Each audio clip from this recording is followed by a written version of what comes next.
À propos de réhabilitation thermique, on parle beaucoup d'une sorte de quête, la performance énergétique. Là aussi, cette question de performance énergétique vous interroge. Qu'est-ce qu'on entend par là? Et est-ce que c'est vraiment le Graal de la réhabilitation?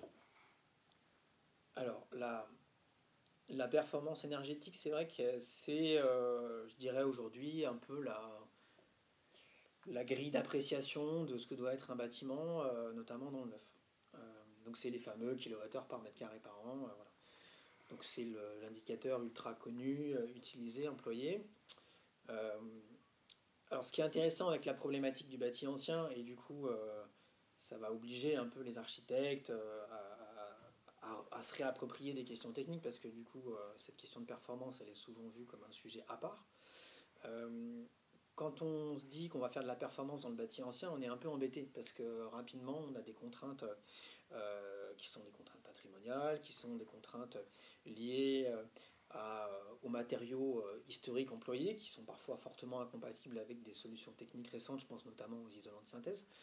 Euh, donc, euh, donc le bâti ancien, finalement, c'est un sujet dans lequel on a pensé à un moment donné pouvoir faire de la performance énergétique, notamment dans les années 80, quand on s'est dit on va tout isoler par l'intérieur, on va mettre des laines minérales, ça va marcher, etc.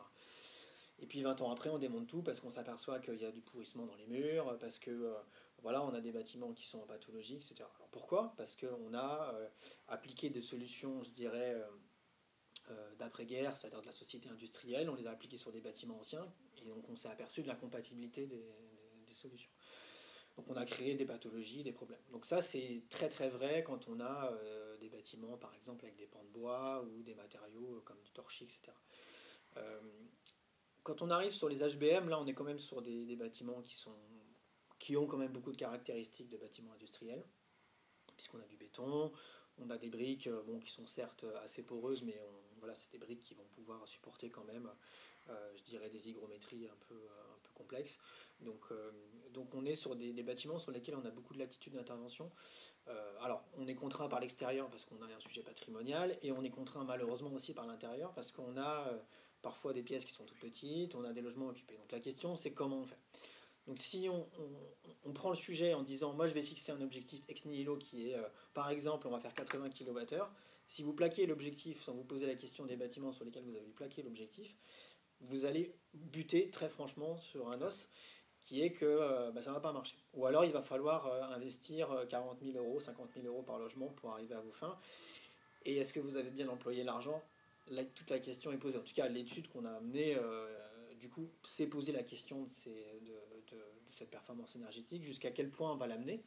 Est-ce qu'il faut s'arrêter avant? Est-ce qu'il faut pousser plus loin, etc. Donc là, c'est une vraie discussion qu'on a amenée. Et pour résumer, comment on sort de ça, quoi. Et il y a effectivement un sujet qui nous permet de sortir de ça, qui est de dire finalement aujourd'hui l'objectif c'est la neutralité carbone. C'est-à-dire que effectivement jusqu'à maintenant on a pensé performance énergétique. Aujourd'hui on nous demande de penser neutralité carbone. On nous demande finalement de comptabiliser le carbone. Et ça réinterroge beaucoup la question de la performance. C'est-à-dire que si le sujet du bâtiment, on l'apprécie que sur un seul paramètre qui est la performance énergétique, on va produire un certain type de solution. Par contre, si on rentre dans le sujet par la neutralité carbone, on va en réalité changer complètement de paradigme. C'est-à-dire qu'on va se poser la question de la comptabilité carbone des solutions. C'est-à-dire qu'on va compter combien de carbone il aura fallu mettre en œuvre pour produire les solutions techniques, par exemple un isolant. On va compter combien de carbone il faut pour maintenir la solution technique, c'est-à-dire l'entretenir. Si c'est une ventilation mécanique, ben combien d'électricité on consomme, etc. Et on va poser la question de la durée de vie. Parce que des équipements, c'est bien entendu que si jamais votre équipement dure que 20 ans, si tous les 20 ans il faut tout réhabiliter et tout reprendre, ah bah, il faut compter le carbone, voilà, il faut faire la comptabilité de tout ça. Et donc l'idée c'est que quand on commence à compter tout ça, la seule approche performance énergétique qui est très fonctionnelle, qui est très, en gros, je vais commencer à mettre des équipements dans le bâtiment, ça arrange tout le monde parce que je vais faire travailler des gens, etc. Donc il y a un côté un peu, l'idée de la croissance verte qu'on a beaucoup, beaucoup porté ces dernières années, mais qui est une idée aussi qui compte pas tout, quoi. C'est-à-dire que malheureusement, la neutralité carbone, ça va nous inciter quand même à beaucoup de sobriété, à beaucoup de frugalité. Et quand on va commencer à compter, on va se porter sur des circuits courts, c'est-à-dire des productions locales de matériaux. On va commencer à plus aller vers des biosourcés, c'est-à-dire des choses qui n'ont pas forcément un grand contenu carbone. On va plus se lancer sur des solutions frugales, c'est-à-dire des solutions qui nécessitent peu d'entretien, et on va privilégier ça aux dépens de la performance nominale des objets. Et donc on va aller vers ce qu'on appelle le low-tech, la solution plutôt réparable, etc. Donc pour, euh, pour donner une analogie, par exemple, je dirais la performance carbone, c'est comment faire des Ferrari, quoi. C'est un peu faire l'objet qui marche très bien dans des conditions techniques du moment, voilà, des conditions très précises techniques. Mais là, nous, on va plutôt essayer de faire deux choses, c'est-à-dire des objets qui sont très économes, qui sont très adaptables, c'est-à-dire qu'ils vont pouvoir supporter des conditions d'exploitation, des variations d'usage très importantes. Enfin voilà, c'est faire l'objet réparable à l'infini.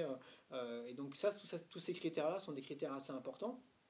Et, euh, et derrière la neutralité carbone, il y a la question de l'adaptabilité, quoi. C'est-à-dire comment le rapport entre le besoin de chaud et le besoin de froid va évoluer au fil du temps. Ça, on n'en sait rien, mais l'idée, c'est qu'il faut que le bâtiment puisse évoluer. Donc la Ferrari, elle a du mal à évoluer, elle est très bonne à un moment donné, mais elle est, voilà. Donc l'idée de pouvoir avoir une solution technique qui n'est pas trop contraignante est très important. Et un autre point, c'est la question de la résilience. C'est-à-dire que l'idée qu'aujourd'hui, euh, euh, par exemple, votre bâtiment, il doit pouvoir vivre sans électricité, par exemple. C'est-à-dire qu'on doit pouvoir ventiler le bâtiment sans électricité. Donc je pense notamment aux bâtiments de bureau entièrement vitrés où vous n'avez pas d'ouvrant. Donc dans ce cas-là, quand il n'y a pas d'électricité, le bâtiment il est instantanément insalubre, obsolète. Pourquoi on parle de ça comme critère de résilience? Parce que quand il fait très chaud, quand vous avez 2 semaines de canicule, voire plus, une des questions principales, c'est j'ai un réseau électrique, une production électrique que je ne sais pas tenir quand il fait extrêmement chaud, donc je vais avoir des coupures d'électricité.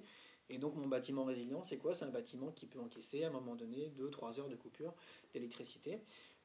Et à ce titre, les bâtiments anciens sont très très bons pour une raison historique qui est qu'ils ont été faits dans un monde sans électricité. Donc ça, c'est un critère qui est important, mais c'est important pour la réhabilitation, c'est-à-dire qu'il faut mettre en valeur ça. Et notamment toute la réflexion sur la ventilation naturelle qui était le cœur des HBM. Il ne faut pas passer là-dedans en disant je casse tous les conduits, je mets des VMC, on n'en parle plus. Parce que ça ne marche pas sans électricité. Et donc l'idée, c'est que la solution technique qu'on va mettre en œuvre s'adapte je dirais, aux caractéristiques du bâtiment et valorise les bons points du bâtiment. Et ça, aujourd'hui, c'est 100% à l'initiative du maître d'œuvre ou du maître d'ouvrage. Ce n'est pas la réglementation qui va inciter à ça. La réglementation, malheureusement, elle est très performantielle, très voilà, plus j'ai mis d'équipements techniques, plus je coche de cases, voilà. Et ça, ça marche pas. Dans le bâti ancien, ça marche pas parce que ils n'ont pas été conçus pour ça. Et quand on réhabilite, il faut améliorer la situation et pas l'aggraver. Et notamment sur le confort d'été, il faut aussi penser que la seule façon de gérer un confort d'été acceptable dans les logements, c'est de pouvoir ventiler naturellement, avec des logements traversants, utiliser les conduits de cheminée pour pouvoir bloquer le passage de l'air d'un côté et donc utiliser la cheminée pour faire un tirage thermique naturel, etc. etc. Donc toutes ces stratégies-là, aujourd'hui, elles ne sont pas dans les radars. Aujourd'hui, les cheminées dans les HBM, typiquement, on va les boucher, on va les détruire pour gagner de la place, etc. Donc ça, c'est à proscrire parce que on condamne ces bâtiments à devenir obsolètes alors qu'ils ont en eux-mêmes des organes techniques qui sont très très utiles. Voilà. Donc l'idée de la résilience, c'est entrer dans ces bâtiments-là euh, en se disant qu'on va adapter les solutions de réhabilitation à l'existant et non pas imposer des choses ex nihilo.